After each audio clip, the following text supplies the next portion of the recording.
Welcome to the slop farm. Enjoy the video. You start by powering the watch off and removing the band so you have clear access. Use a precision driver and spudger on an ESD-safe surface. You want to avoid static and striping screws. Once done, remove the back carefully while photographing screw positions and connector locations so you can reverse the process. Make sure to keep small parts organized in order. This prevents confusion later and saves time when you begin component-level work. You now inspect the internals visually and with magnification to identify corrosion, lifted pads, or damaged flex cables.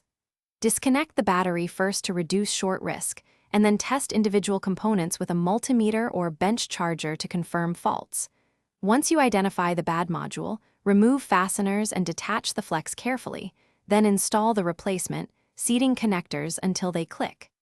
After replacements, reconnect the battery briefly to power test the display and touch functions before You finish by cleaning mating surfaces, reseating the rubber gasket for water resistance, and aligning the back cover.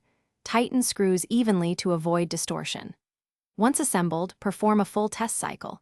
Charge to confirm charging circuitry, exercise the touchscreen and sensors, and pair via Bluetooth to verify connectivity.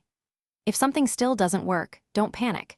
Check flex connectors for debris and reseat them, or gently reflow lifted pads. This single troubleshooting step often resolves intermittent failures.